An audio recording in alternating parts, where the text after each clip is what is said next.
Hola, buenas noches.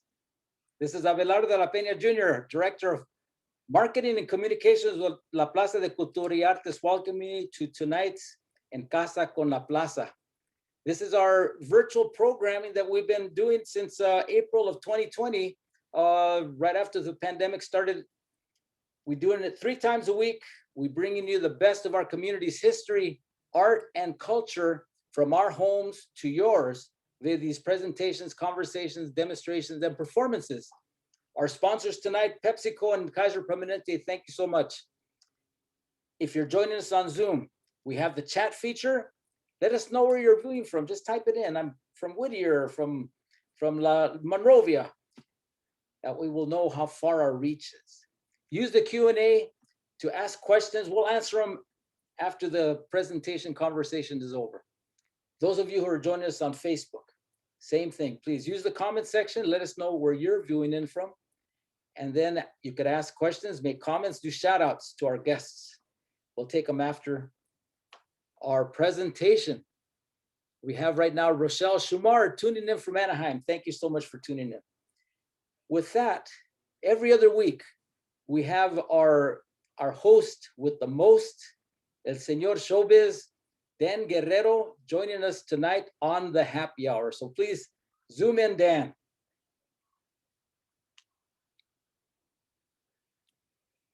Zoom in, Dan. There you go. You know what? I was in the middle of texting a friend. I'm so sorry. I'm so sorry. No, I was riveted on your conversation, but I was texting my friend anyway. Okay, how are you? We're off to a great start.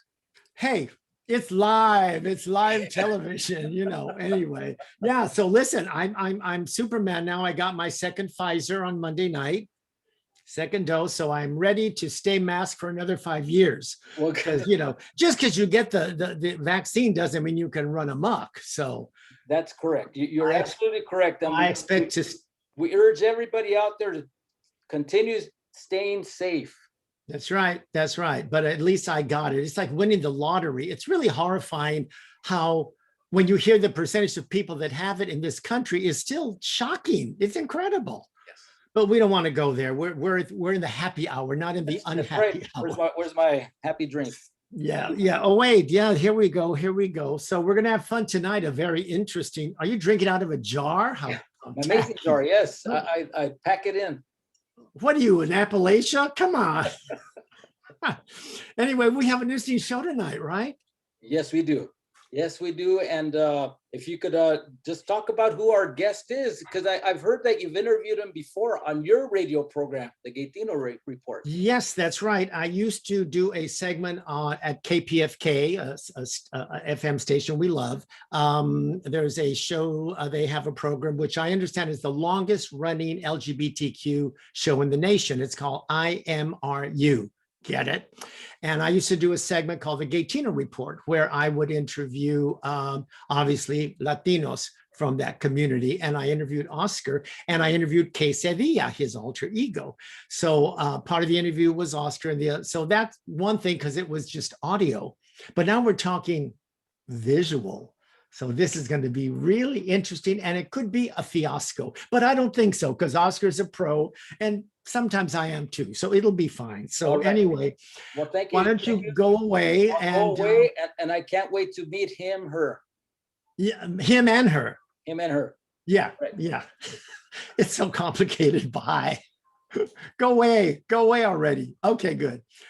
Shouldn't I see me larger? I guess I should hit view or something. Anyway, so, you know, drag is such a complicated word. I should say complicated, but it's a loaded word, you know, and it's also not a very pretty one. Think about it, drag.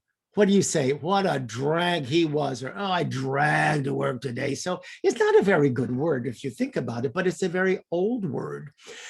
Because supposedly it started back in Shakespearean era, when, as most know, women were not allowed, because of the church, to cavort on the wicked stage. So men would assume the women's roles. I suspect there was more than one gentleman who was delighted with that.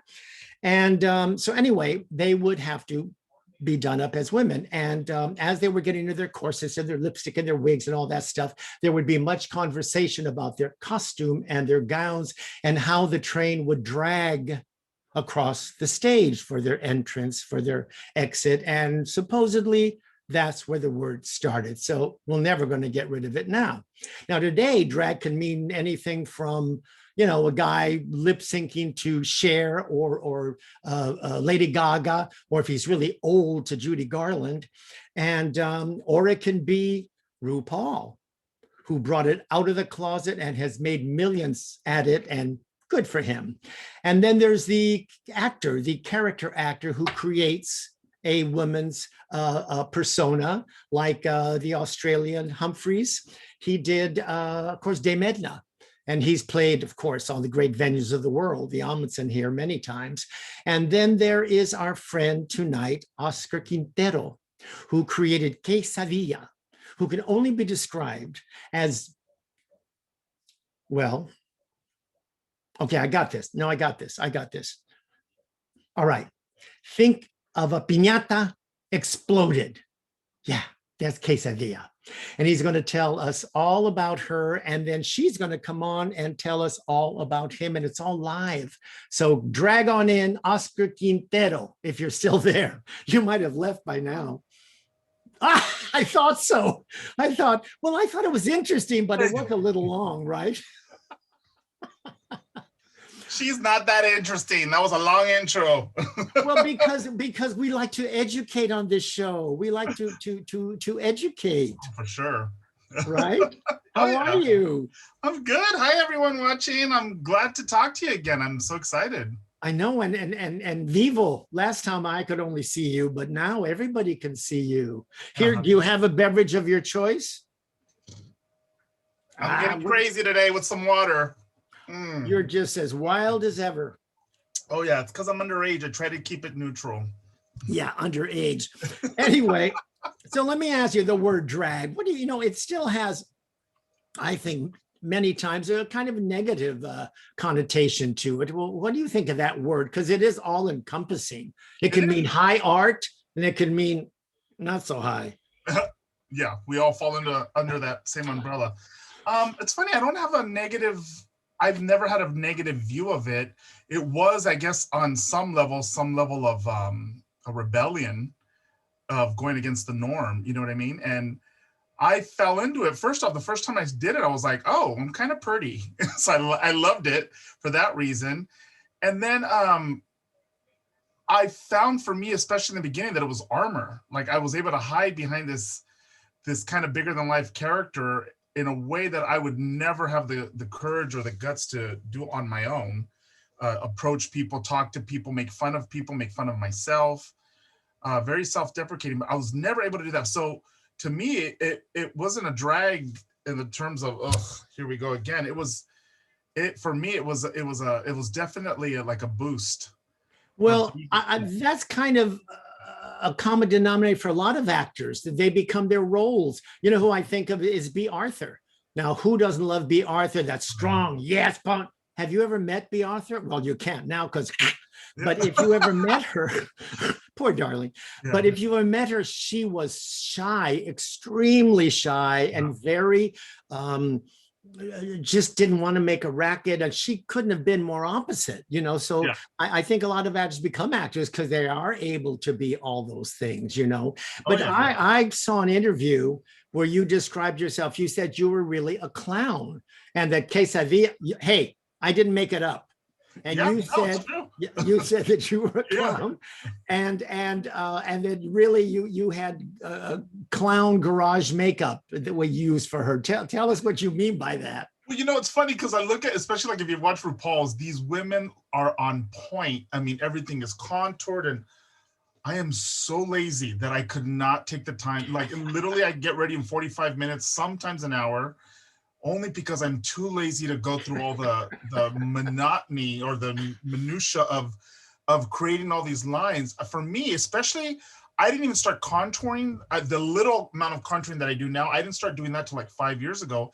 And I've been doing drags 20 years now. Oy. Wow. Yeah, that's and amazing. it's funny, Yeah, I'm too lazy, and especially now that I have a child, it's like it's game over. Like I don't have the time to sit in front of a mirror for 2 hours and get that makeup on. So luckily for me, it works with the character that she's not polished. She's kind of a little trashy, a little, as I like to call her, a little chunti, a little ghetto, and so she doesn't have to have this makeup that's on point, but she thinks she's just as big and she thinks she looks just as good as any supermodel walking the runway. I'm sure she does. She must have a magic mirror.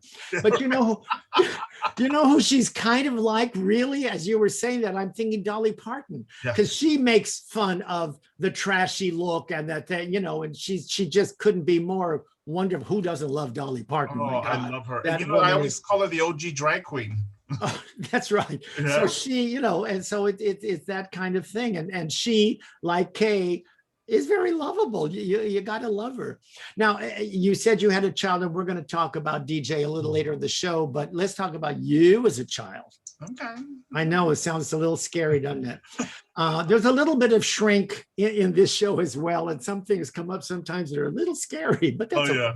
So you grew up in Hacienda Heights, which I've heard of, although I'm not quite sure where it is. And where is it? It's in the San Gabriel Valley, right where the 60 and the 605 meet. It's literally it's suburbia, USA.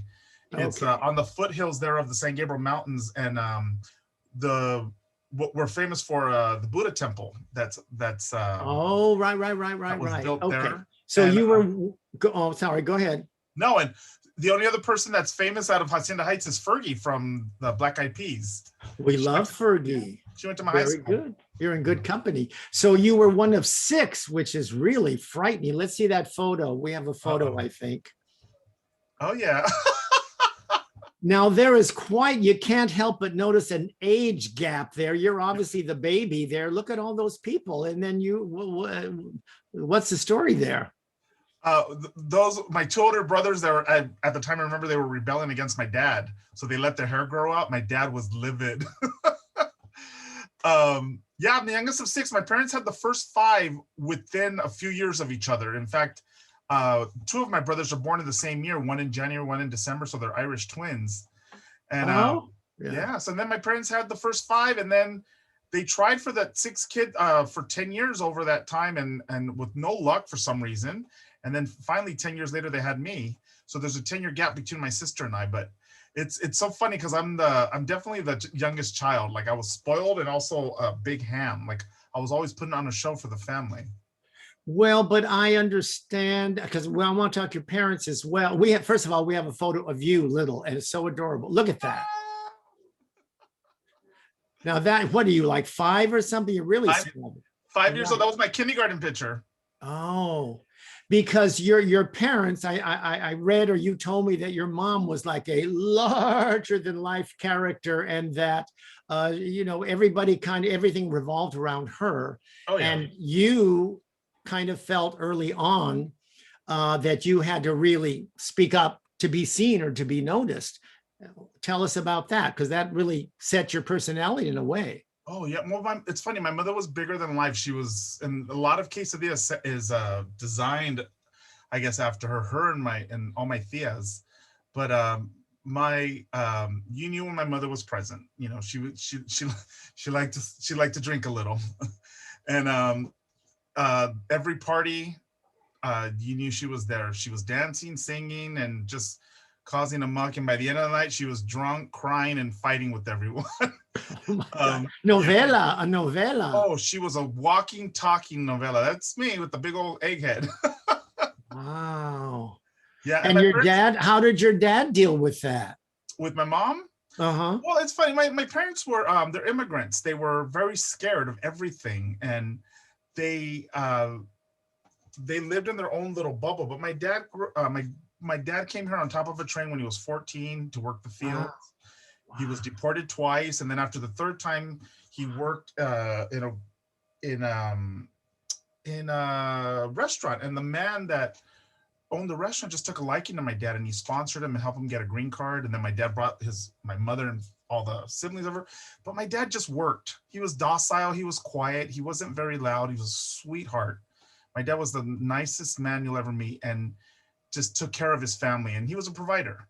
Definitely. Yeah. My mother ruled the house, and she was, we all just kind of treaded lightly around her. I think most mothers rule the house, don't you? Yeah, especially Mexican mothers. I had a Mexican Irish mother. Oh, So wow. Even, yeah. she was Double strong whammy. lady. Huh? Double whammy. Yes, yes, it's true. Now your dad was a sweet man, and you've told me stories about him, but also there was that incident, which is totally understandable, with the Fringe Belt. Do you want to tell us about that? Well, for whatever reason, I remember playing through my mother's closet, and I was playing with all her clothes. How old are you? How old are you? I want to say I was 5, 6, maybe even my son's age, who's 4 years old right now. But it was this fringe belt. You literally wore it like a belt, but it had all this fringe that hung all the way around it, because this is early 70s or mid 70s. And I just remember putting it on and twirling around and just having a blast. And my dad walked in on me, and you know, he's a man of a certain time, and he just didn't know what to do with any of that. So he quickly corrected that, or what he thought was correcting, you know, and yeah. And so of course, to you, he made you think it was wrong when it couldn't have been more innocent, but it's understandable. You can't blame the guy. Well, and funny enough now, because my son a few times he's jumped in my high heels and walked around the house, and I laugh, because I don't ever want to shame my son into thinking anything he does is wrong that doesn't hurt anyone. You know what I mean? But at that age, you're exploring. What do you know? You just see these shoes, they look funny, you put them on. It doesn't mean, oh, I'm going to be a drag queen like daddy. Although in your case, I don't know. I'm just saying. Maybe he saw it coming. Oddly enough, the first time I did a show, like a big major show, he was in the audience, and he was like, afterwards, he was like, good job, like from a distance. He couldn't come near me. And then the second time he came a little closer, he's all, oh, good job. And then the third time he was like, God, there's something here. And he realized the reaction audience was having to this character. And he almost was beside himself. He's like, my son's got something going on here. And he came up to me and just told me how funny it was and how much it reminded me of him, of my mother. And really? Is your mom still living? Is your mom still living? No, they both passed. My mom passed about, how old's my son? 4? Almost 4 years ago, because she died when he was 5 months old. Oh, yeah. So he didn't get to know her. Yeah, I lost my mother's mother when I was 2 weeks old. Really? Yeah. But anyway, Kay Sedia is going to come in a little later, so I wonder if you want to start getting her ready, and we'll continue talking. This is exciting. Are you excited? I am excited. Oh, I'm also a little nervous, because I just want to make sure I can get this done in time for you, because like I said, oftentimes when I'm doing my makeup and it takes me 45 minutes, I'm not distracted, but right. But I'm gonna do my best. I might do an even chuntier version for you, Dan. That's fine. Let's go full out garage clown today, you know. And you know, we'll just keep talking as we're going along, and it'll all be fine. It's called live television, except it's Zoomlandia. Zoomlandia. Now, actually, let me think of where I am here. I'm totally into this now. You and Kay met. Kay Sedia, what a great name.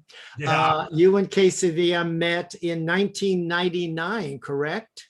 August, of 99. At Quest for the Crown, which is an amazing, unbelievable pageant. I don't know that it exists anymore. Tell the folks about Quest for the Crown and what exactly it was. Well, it's Quest for the Crown. It used to be, there was a pageant run by a bunch of sober gay men that did this. Sober gay men that I never heard of such a thing. Right?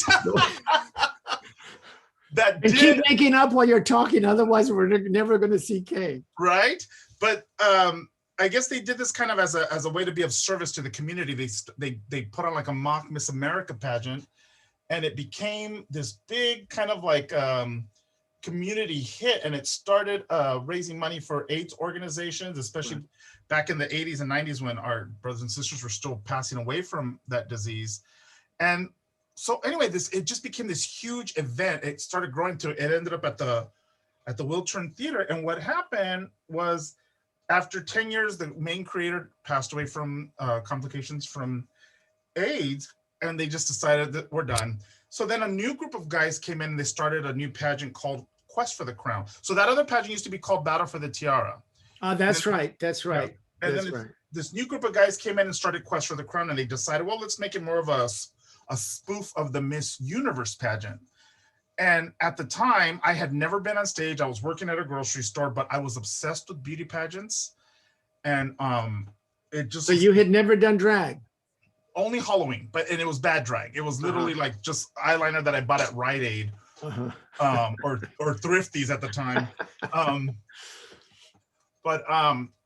Yeah, so then I started, I had gone to that pageant and had asked whoever would listen to me if I could be a part of it, but I wasn't living in West Hollywood. I was living in Long Beach, and I was newly sober myself, and kind of just a bit of a mess. And then they opened it up to auditions for this new pageant, and I swear to you, I have no idea where I got this from, but something in me took over and said, I have to be a part of this show. And I got a group of friends together. I went to the audition, and we wrote a bunch of jokes. I did a song, and it was just, and mind you, not a singing lesson, nothing. I just kind of threw it all out there. And they just fell in love with the character, because I recently looked at that audition tape because my friend was in the back recording it. Oh, fantastic. And I'm like, how did I get in? Wow. How? They clearly saw something that a potential there. And sure enough, they called me 2 weeks later, and then that was August of '99, and then for everything prepping for the pageant, which ended up being in March of 2000, I started performing the character in a couple clubs, and I did a few fundraisers and raised money to get myself in the pageant, and then or for all my costumes and stuff for the pageant. And let's talk about that, because this is not, I mean, I was there. I don't know if you remember, I was at that pageant. Were you there that night? Yes, Jimmy Como is a dear friend, and Jimmy does his sets. And I'm telling you, it was like Miss Universe. It was incredible. And look at these photos. We have some photos from Quest for the Crown. Nice. So that was a swimsuit competition. Look at that. Come on. This is not the nickels and dimes here. Well, clearly my character was from Tijuana, so I wanted it to appear like you were on the streets of the revolution there. Look at this. Giant piñata. So those 4 kids there are my nieces and nephew that are all full adults now. I love that. That shows how your family embraced it. Oh, yeah. Right. And then there's one more photo. That's all your family. That's your brothers and sisters and your nephews and nieces all supporting you. That's a beautiful, beautiful thing there. Oh, yeah. It's funny because they were, from the get-go of me getting into that pageant, they were so involved. They helped me with props. Because, you know, a lot of these queens that were competing had been in the business for years, and they had professionals helping them. We literally were in my garage piecing my costumes together, and I had one friend helping me with makeup and costumes, and it was just it became a family event. And there's, to this day, they love everything that I do, and they support. They come to every show, and they're front and center.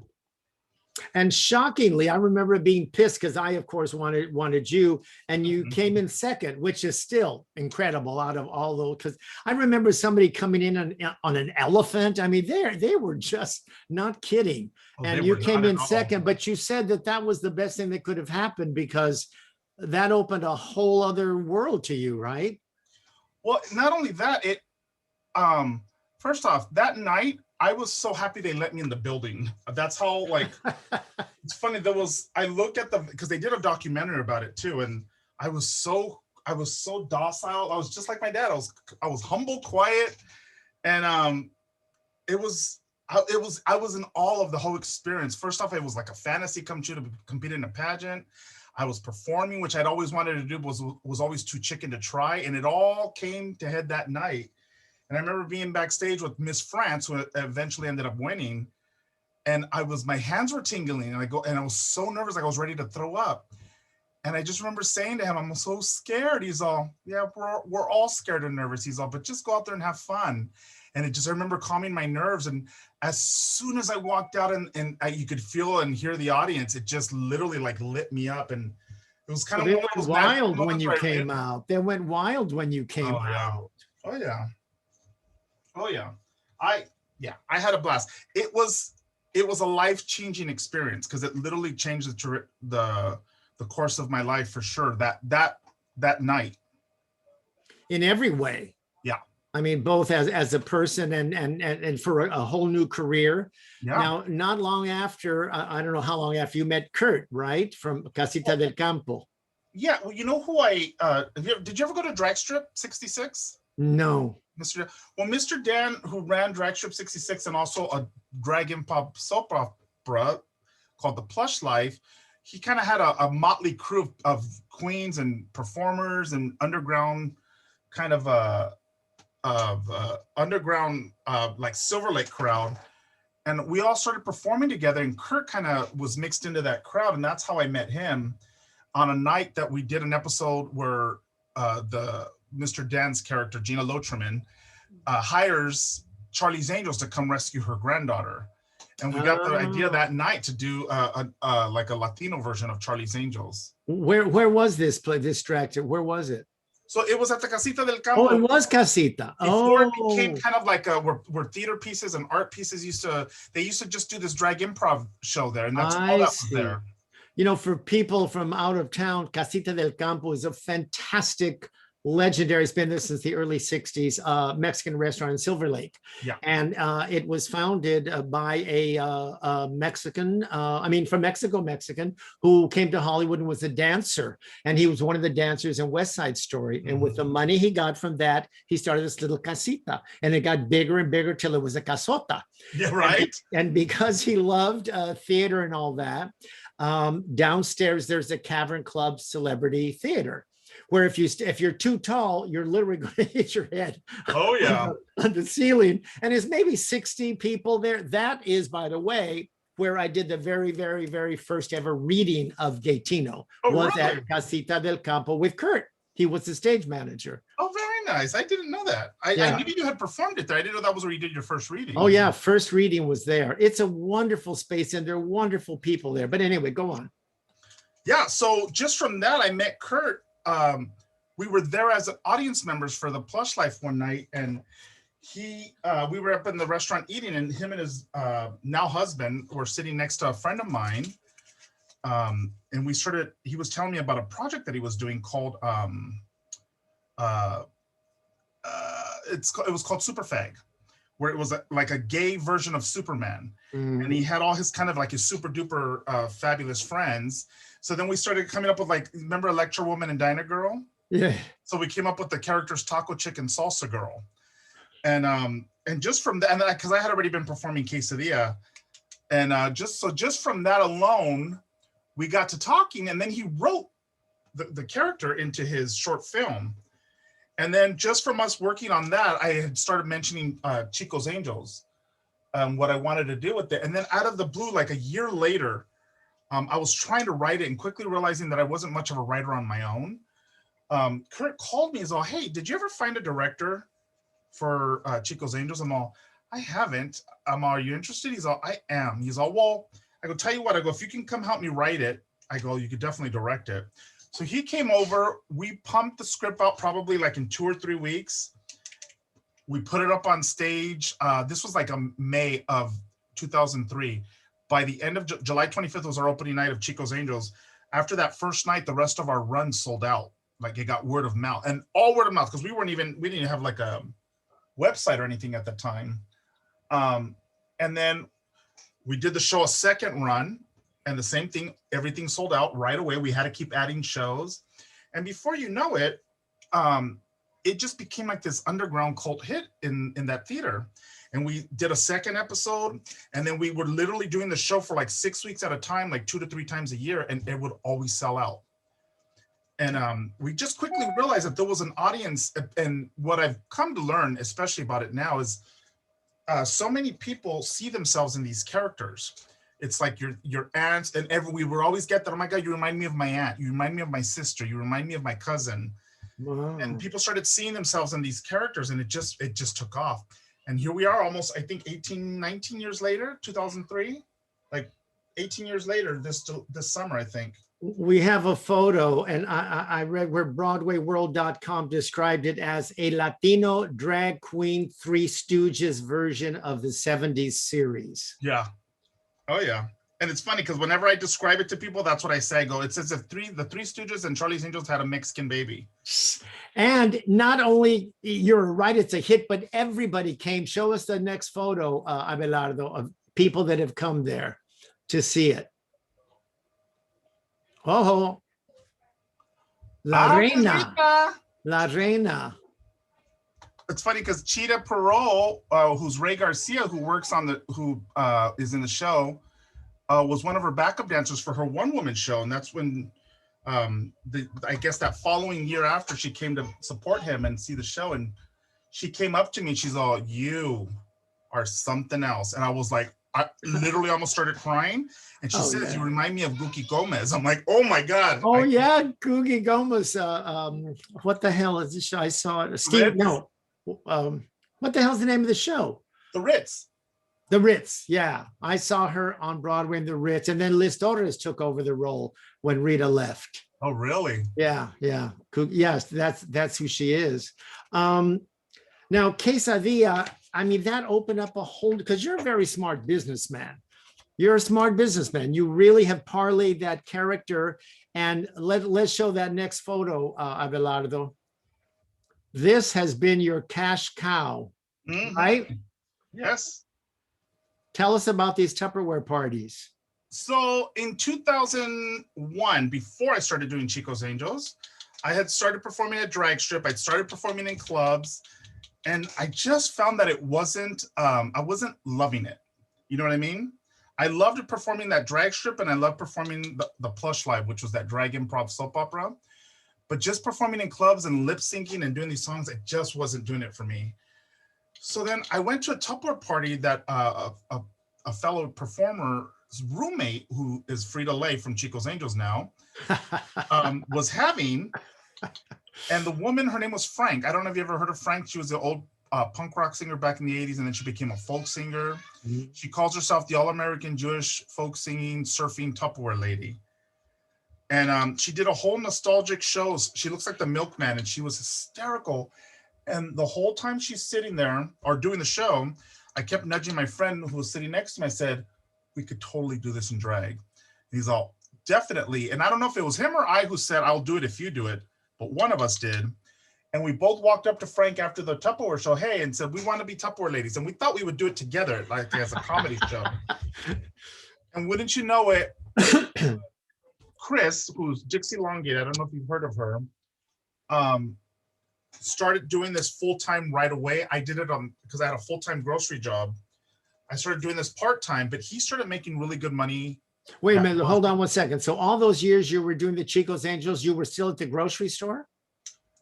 So I left the grocery store in 2003, soon after Chico started. Yeah. Okay. Yeah. So anyway, that day we signed up. I started just dabbling this on the weekends. Like I do it on Fridays and Saturdays and Sundays. And I started making more money doing this on the weekends than I was at my full-time union job. And I thought, you know what, there's something here. And so that was 2001. So in 2003, November of 2003, or whenever that strike was in 2003, the big grocery strike, I picketed for like a month. And then I thought, you know what? I called that my clock watching job, because within 5-10 minutes of getting to work, I'd start looking at the clock because I'm like, how much longer? How much longer? How much longer? And then after, a month of picketing, I thought, you know what? I'm going to take this as my opportunity to get out of this. Because at the time I was too scared to leave it because there was so much security in that job. And it was a decent paycheck. It was benefits. And then after I left, I couldn't pay my rent for the first 2 months. And I thought, what did I do? My brother loaned me money for that first month's rent, my sister for the second month. And in that third month, I had made the most money I had made in forever, or ever in my life at one time. And I just started building my chains of Tupperware parties. And then before you know it, I think within a year, I started making over 100,000 a year selling Tupperware. And it literally, again, drags changed the course of my life, and then this career in Tupperware changed the course of my life in a big way, because we grew up poor. So, you know, I never ever saw myself in a position where I would be comfortable. I didn't even know Tupperware was still out there. I hear that almost every day. It's so funny. Yeah, it started in 1946, and it's never gone away. It's taken many. It's gone through many incarnations. Exactly, and it has evolved definitely to where it's not such it's not your grandmother's Tupperware party by any means anymore. So I see. Yeah. So in the middle of all this, you've gone into the life of the picket fence and the rose bushes, because you married Darren. We have a lovely photo of that, I think. Oh. Very handsome. Tell us about him. It's funny though, because you know, like I mentioned, I've been sober a very long time now, like 26 years, I believe I've been sober. Wow. And I met him when I was 17 years I met him at 17 years of sobriety. I had never been in a relationship in my life prior to that. I was 39 years old. And it was just one of those things where I opened myself up to, you know, I grew up with such a crazy dysfunctional family that it seemed like relationships weren't worth it because it was so much turmoil. And work. A lot of work. So I just kind of started just coming up with this idea that it wasn't for me.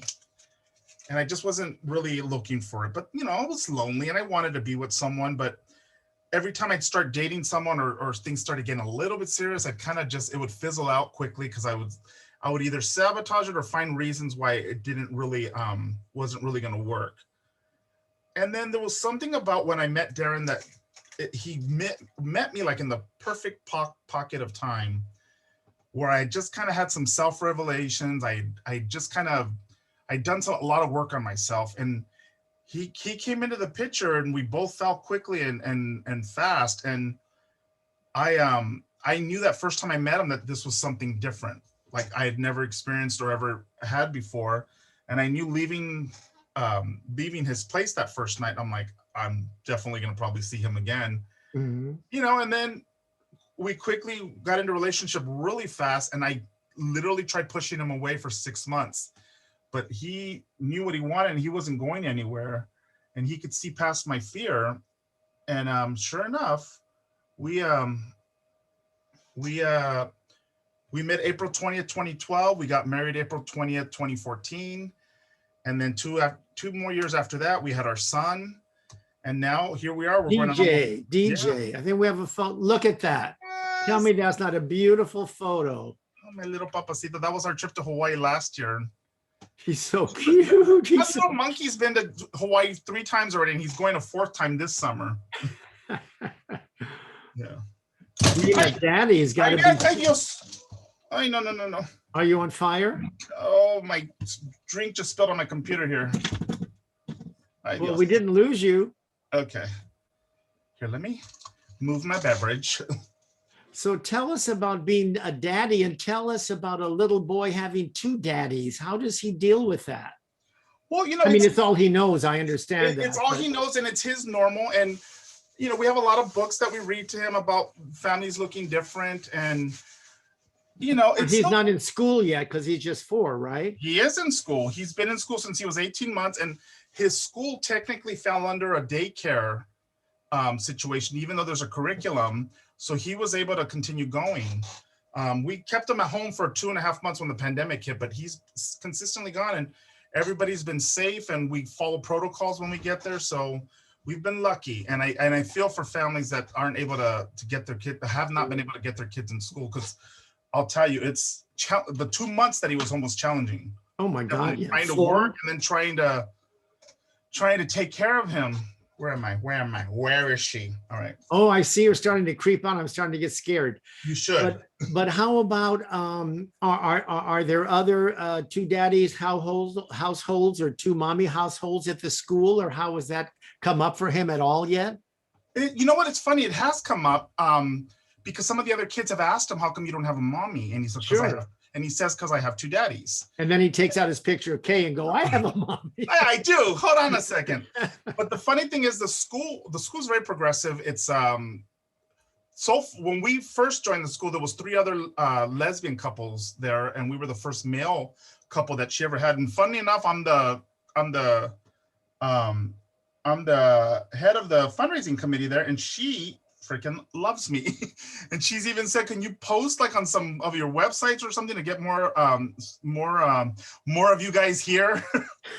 And I'm like, you know what, because you know, us queens, we organize and we get stuff done. Yeah, yeah, that's the truth. Oh yeah. So then hold on, let me We actually learned to organize during the AIDS crisis. For sure. So, but yeah, the school, it's a non-issue there, which I love. And it's funny because even some of the schools that we're talking about sending to him after he's done with this school, because it's a Spanish immersion school, it's 100% Spanish. I try to talk to DJ in Spanish. He knows and understands Spanish, and we want to continue that after we're done with this school. But because Darren wanted to move to Texas for the longest time, and there's some great pockets of liberal pockets there of same-sex families. San Antonio is great. San Antonio, Austin, but at the same time, I'm like, you know what? We're so lucky to live here because it's a non-issue here, and especially the community that we're in. Yeah. And you know what? I don't want DJ to grow up with any and that's I know I'm being too unrealistic. It's not that it's not here, because it is here as we see, but you can't beat California and our laws and rules, and especially in LA, and I'm in West Hollywood, so there are places that you feel a lot better than you can in other communities, or not that we don't deal with the crap too, but not as much as some smaller towns in other states, for sure.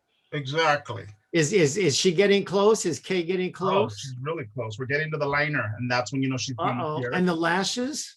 The lashes are the last thing I do. Okay, because I'm into the lashes. I can't wait for the lashes. Right. All right. I need to wipe and clean a little. But yeah, it's a non-issue, and it's funny because I joke that I think DJ is gonna grow up.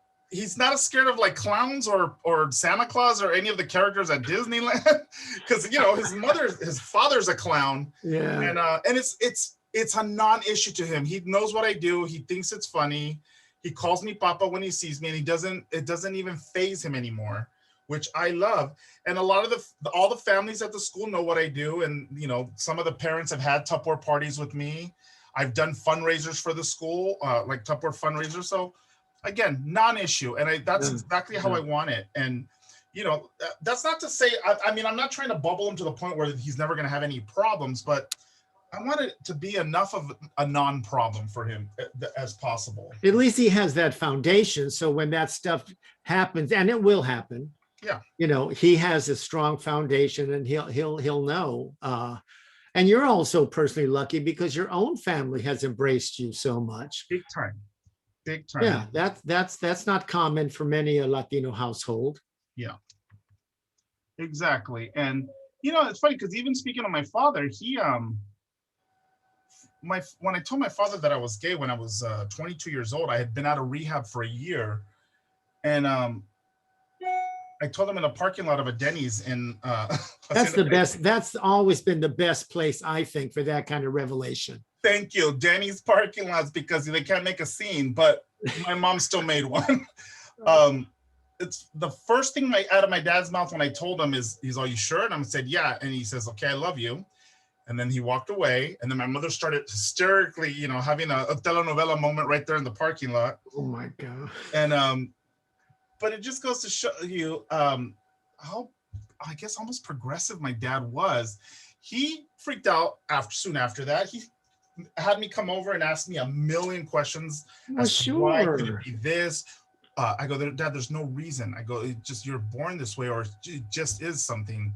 And he's all, well, it's a choice. I'm like, well, the only choice is if either I accept it or I don't. I go, and if I don't accept it, you saw what happened. I ended up on drugs and miserable. I go, I'm coming clean with you about who I am, because I don't want to go back to that life that I had prior to this.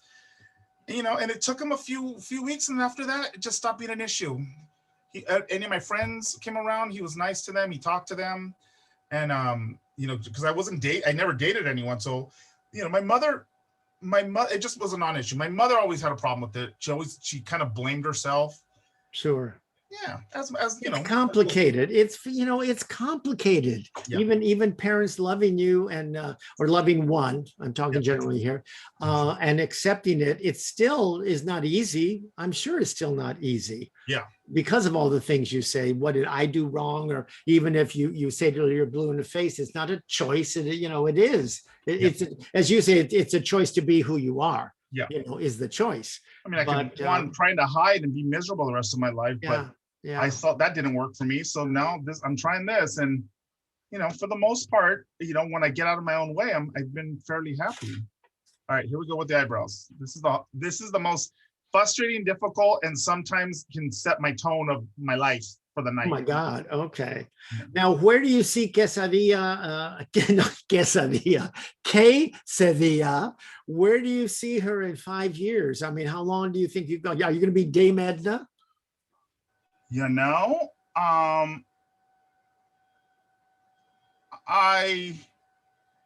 That's a good question. Here's the thing. I've been doing this for so long. I've had so many opportunities that came my way, so many things that got me really excited, things that I thought were going to become like the next big thing, and then it went away. I'm always optimistic that I know something out there big for this character is there, because there's the reaction that I get when I see people, when people see this character for the first time,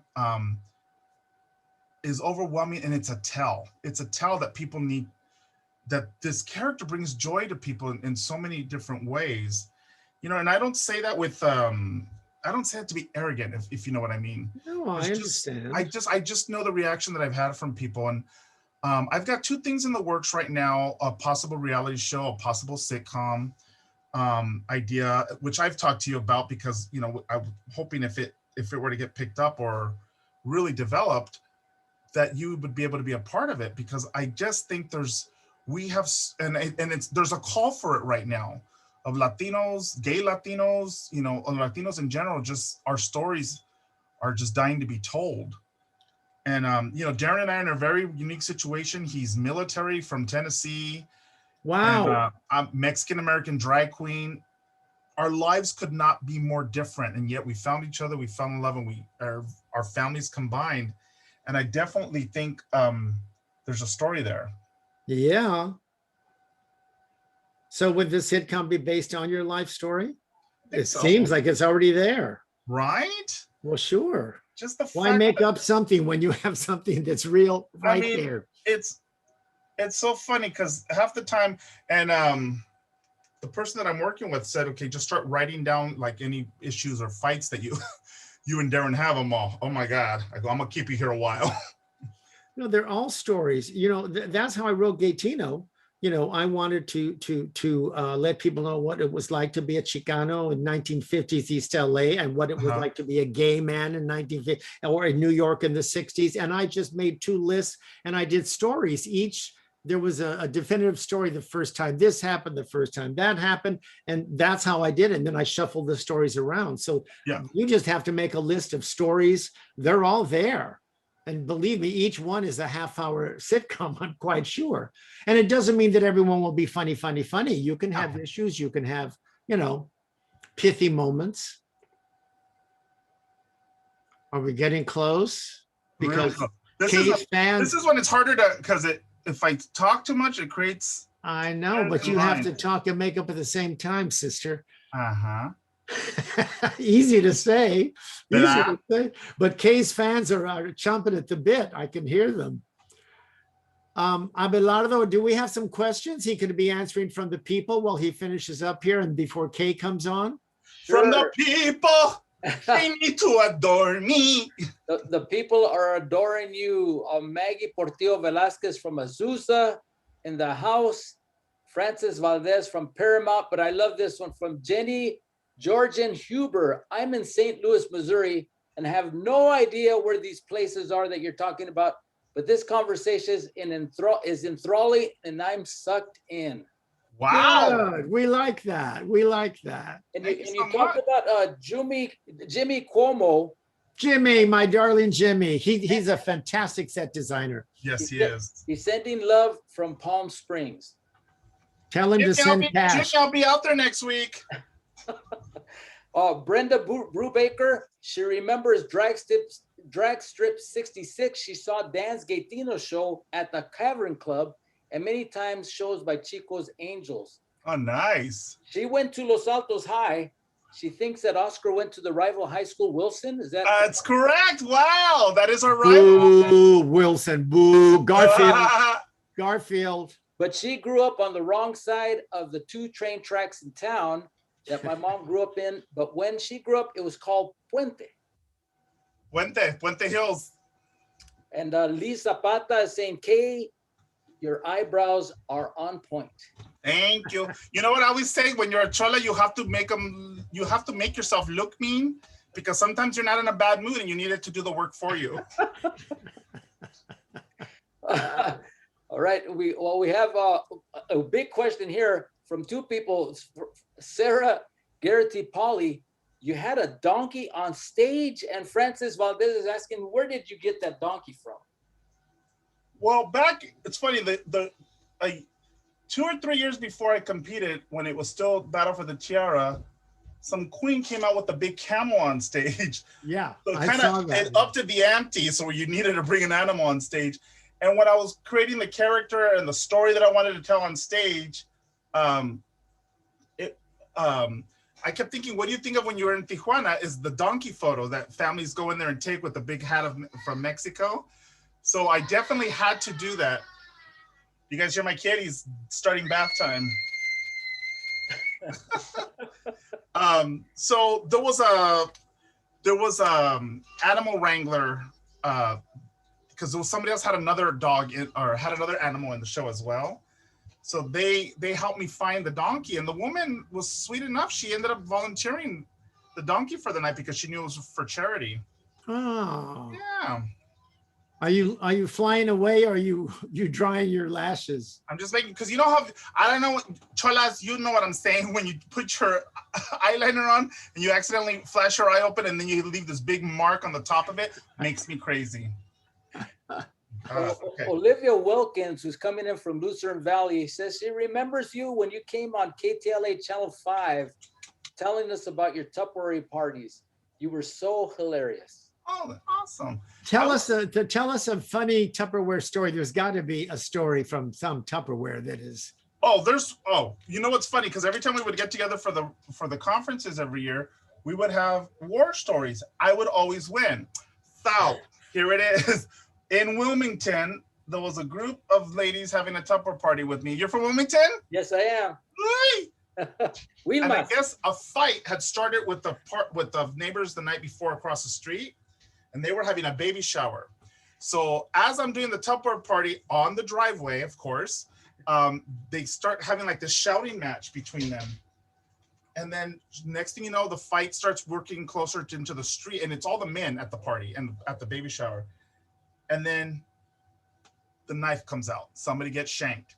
So whenever we have war stories, I would say, well, someone got shanked at my Tupperware party.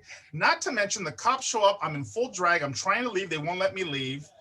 And then the woman keeps still trying to place her order with me. And I'm like, I'm trying to get out of here. So that's my biggest war story. Only in Wilmington. All right. Yeah. Oh, yeah. See, now there's a half hour right there for show number 4. Right? Right. I think that's true. Is that Kay's costume behind you?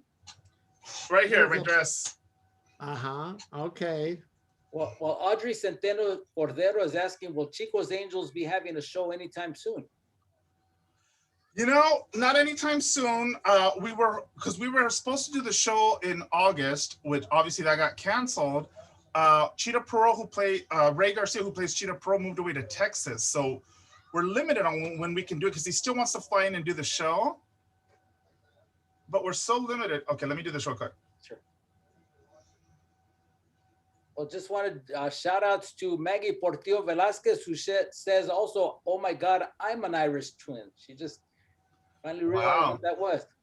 Okay. Sarah Gueretti Pauli remembers that that little restaurant that you're talking about, the best chips and salsa. Yeah. And Francis Valdez says, oh my God, I was in that lockout strike too. Yeah. All right. Oh, the grocery strike? Yeah. The grocery strike of 2003. Daniel Vasquez is chiming in from Facebook. Thank you, Daniel. Your story of your relationship really hit home. Having someone see through the fear is true amor. Oh, yeah. We've been almost 9 years we've been together now. And I mean, it's not perfect, but I think about how we're on a journey together to grow individually and together. Well, of course, that's the whole point. So Yeah. you're not going through your journey by yourself. Exactly. You're there to support each other. We have Audrey Centeno Cordero. I agree. You bring much joy and laughter to your fans. She loves her some Kay Sedia. Aww. And Lailene Salazar also loves her some Kay. And a new Manuela Marufo from Wilmington, Wilmera. And Donna Marie Walsh Denniston. I was on the grocery strike as well. Got a lot of Wow, they're all coming out. Oh God. All right. Get Almost that done. wig on, because I got questions for Kay. All right, hold on. Yeah. Where's DJ right now? He's getting a bath. It's bath time. Oh, and who's bathing him? The hubby? It's Darren's night. We switch off. Well, we usually one does bed, one does bath, but tonight he's doing both. And you read him bedtime stories? I do. Did you see the video I posted yesterday? No, I haven't seen it. I read Green Eggs and Ham to him yesterday. I'm like, this isn't canceled yet, right? All right, I'm gonna put my lashes on, and then I'm gonna put my wig on. I'm gonna send you the book based on my dad's song Pancho Claus. Pancho Claus. He will enjoy that Christmas book. Bob Mackey did the illustrations. Oh, from your dad? For your dad's book? Yeah.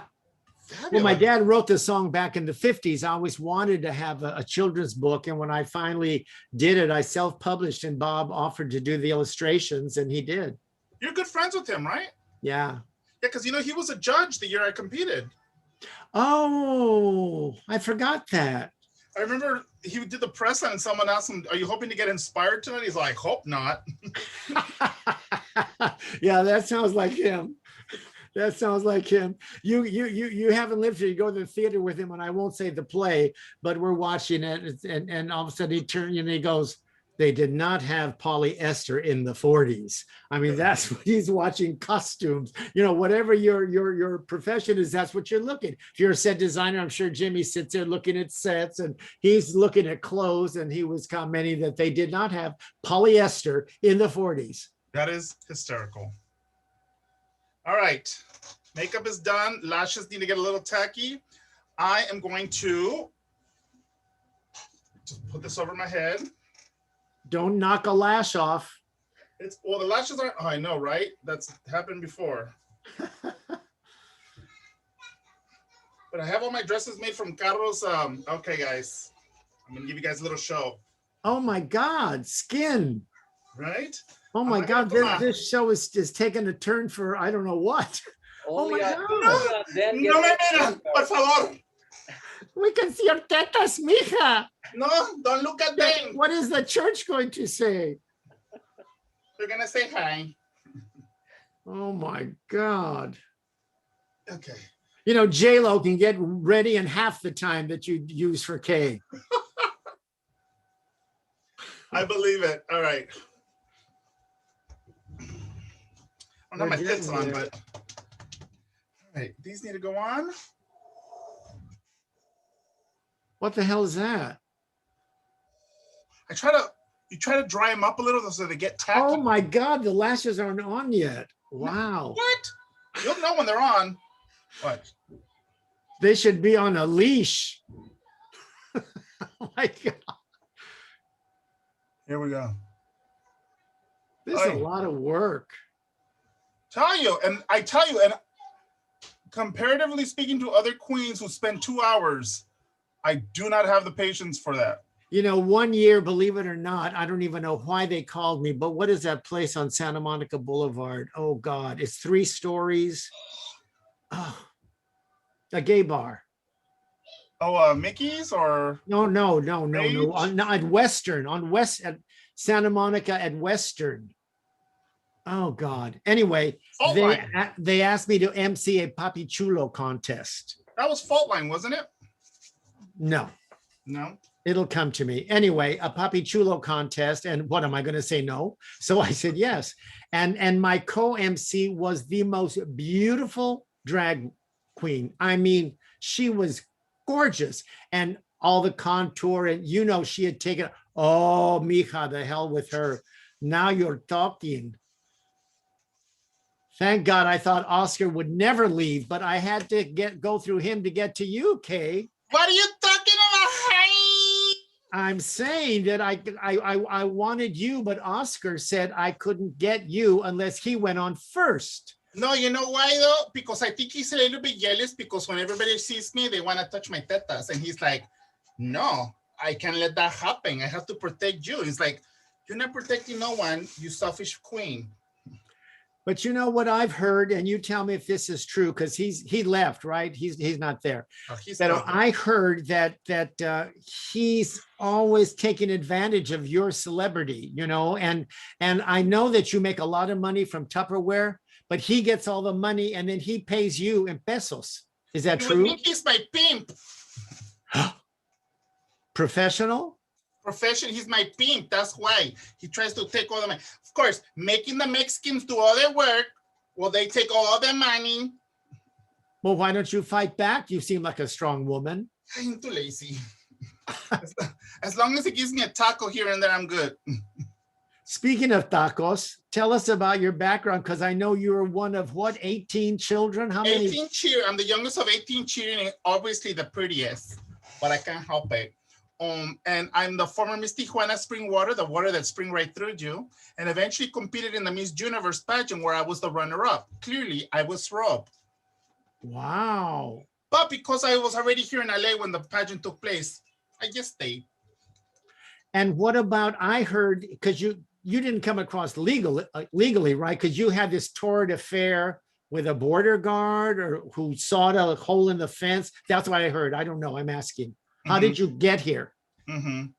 Well, I was a synchronized swimmer, and I came here with the Olympics after I competed in the Miss Universe pageant, and I was part of a synchronized swim team with a donkey. But I got disqualified clearly because they didn't think he should be able to compete. There was no rules. There was no stipulation. There was no animal control? No. And where was this pageant? Oh, pageant. It was held in Hollywood. The Miss Universe with a donkey. Where was it? No, those are two different events. You're conflating the two, Dan. Okay, so where was this synchronized swimming? Were you actually in water? Sure. My synchronized, it's funny, it's a song I did one time. It's called, I'm a synchronized swimmer named Kay Sedia. I'm a synchronized swimmer named Kay Sedia. Of course. And now I know you're from Mexico because every telenovela actress thinks she's also a singer. Thank you. Well, that was a compliment, more or less. Everybody down there has an album, right? I don't care. Everybody's got a story to tell. You know, the mariachi and the little tequila, what happens? It's like, pobre de mí, right? Have you ever considered expanding from your performance and your singing to acting in a telenovela to be a serious actress? Of course, but because when you think about comedy and drama, there's a very thin line. Because I remember, especially in your case. Thank you. But the director Kurt Kohler would always say, "Go for the drama." When we were in the, obviously it was Camila del Arte. It was very over the top, but he would always say, "Go for the drama, don't go for the funny." So the sadder, how could you do this to me? I mean, the crazier and more sadder and drama that you would go for, the funnier it would be. And they're the ones that win the Oscars. Look at the minute some beauties take off their makeup, all they get an Oscar. Mira, I'm waiting for my Oscar. Is that real? Yes. Really? See, he branded me. He wanted me to make sure everybody knew I was his.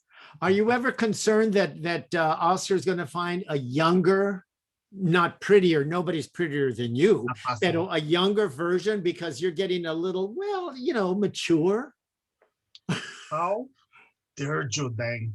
I didn't use the word. Mira, old. I said. Pretend we're in a telenovela. Here it goes. Oh, there you go. Ay, No me hablas así, por favor. falta de respeto. No, I mean, let's face it, it's an ugly business. They always want a younger version of Kay Sedia. How are you going to deal with that? Are you going to play older roles? Are you going to have your face done? Well, clearly, when you're a Latina of a certain age, you still look like you're 18 years old. Hey, I'm gonna claim 18 as long as I can get away with it. And can you still? Flowers cover my face, and I don't want to deny anybody all this pretty. Pero mija, you know, as you get older, you might want larger flowers. Oh, they've gotten bigger, and it used to be one flower. When you need to distract a lot more, you end up with 5 in your head. Hey, it worked for Frida Kahlo. Thank you. Right. And she had a mustache and one eyebrow. That's right. So see, there's lots of places you can still go when you don't want to do Chico's Angels anymore. Oh, for sure. I mean, I could always back up on the modeling career. I used to be a penny saver bra and girdle model because, you know, Mexicans always taking the jobs nobody else wants. But did the girdle work? Mm-hmm. It was a good girdle. We sold a lot, at least 4. Where do you see your career going? I mean, because you want to do an album? Do you want to do movies? Where do you see your career going? All of it. You know what? My career is going to take me whoever is going to pay me. Now, I'll tell you this. I did a one-woman show a few years ago called Taco Kisses, and I mostly just did monologues about my mom. Saying my mom. It was the scariest thing I've ever done because, as you know, being on stage by yourself feels like you're walking a tightrope. Yes. And nothing made me feel more alive. So I definitely, wherever I end up, I would love to do television. I would love to do film, but no matter what, I always want some level of stage. So for me, I would love to get to Broadway. I would love Chico's Angels to get to Broadway or even off Broadway.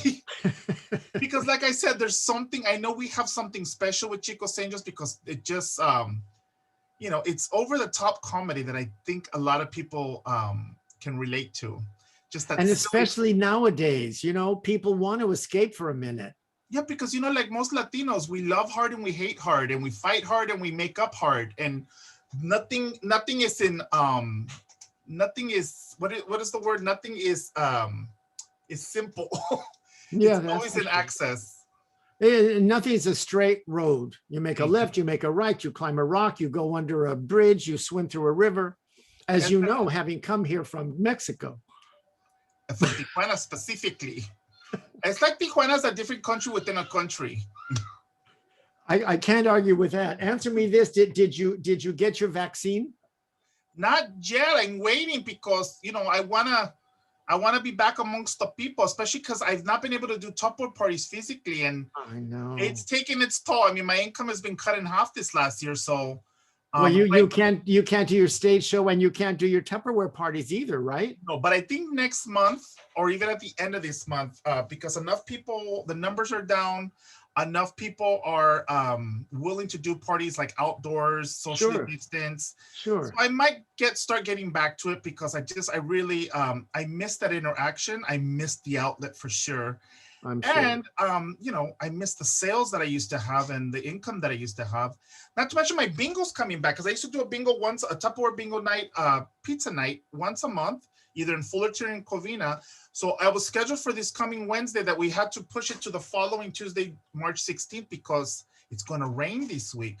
But I'm gonna wear a mask. I'm gonna wear the face shield and I'm gonna like probably wear like a hazmat suit if I have to. But I'm ready to be back with my people because there's something, there's something about a live audience that really can propel. You can't beat it. It's that game of give and take, and you really become one, of course. They bring you up and it's like a great tennis match, ¿verdad?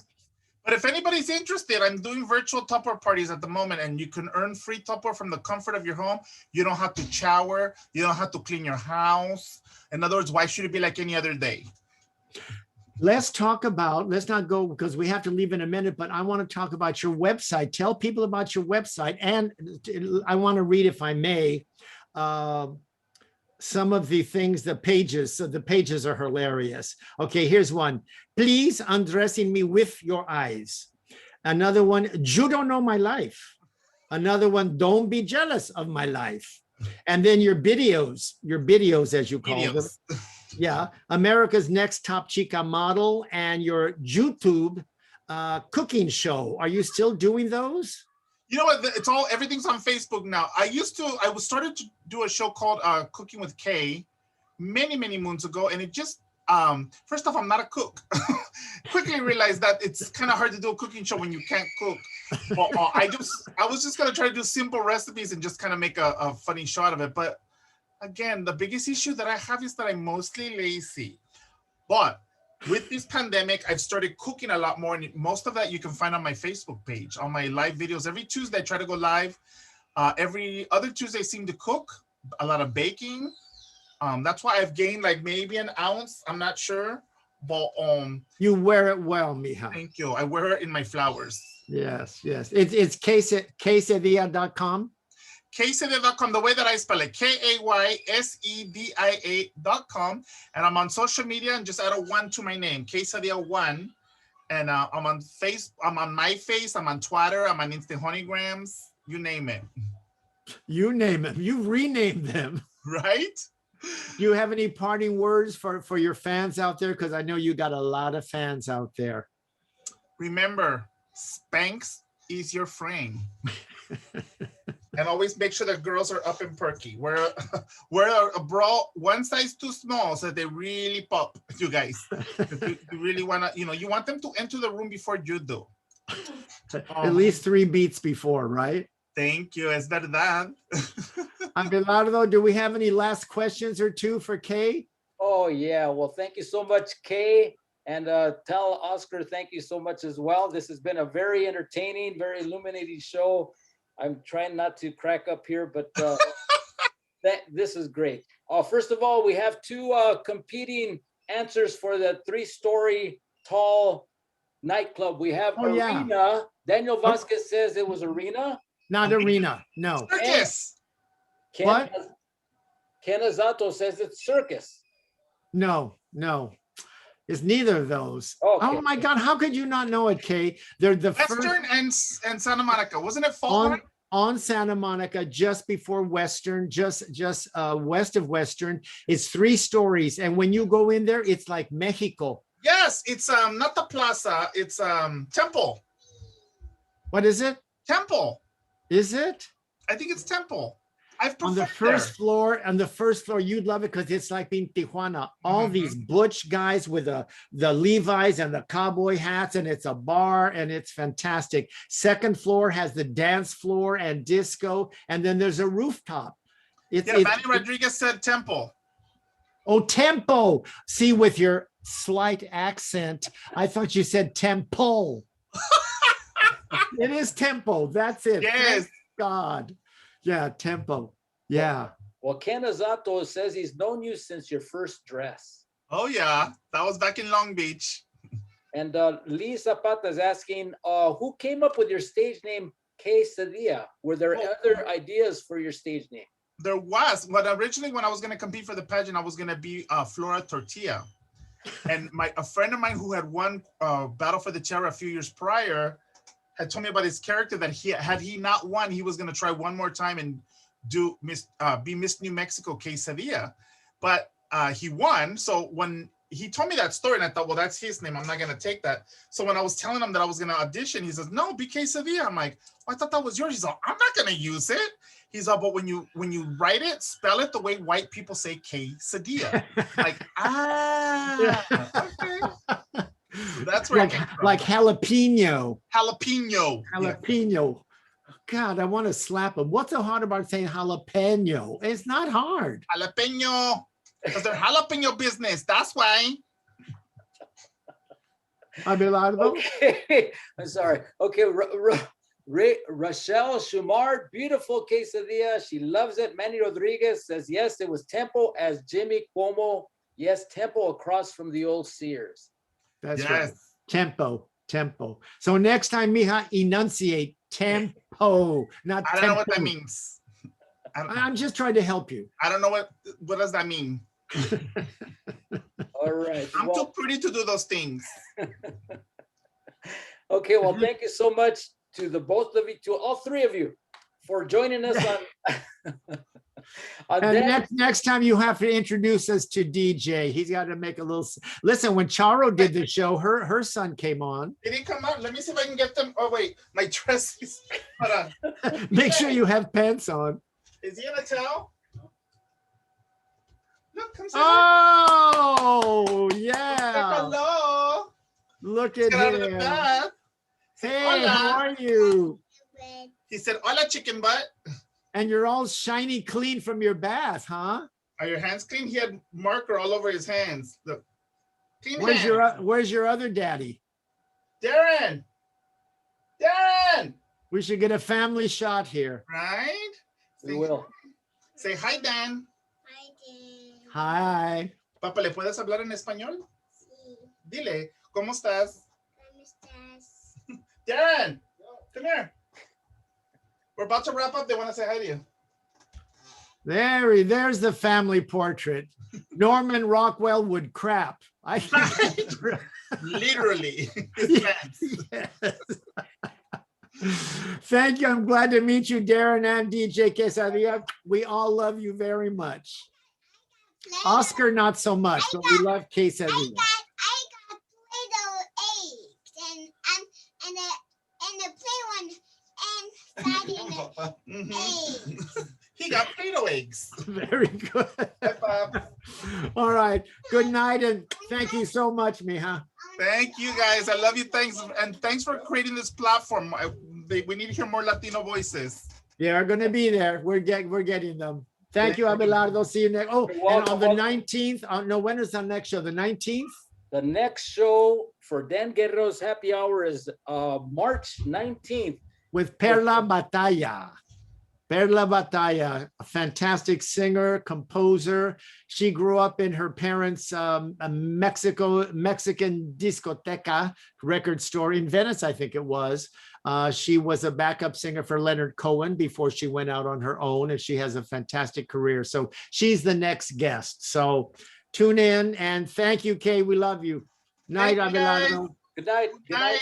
Okay, first of all of you out there, thank you for joining us on Zoom and Facebook Live. All your questions, all your comments, we got them all here.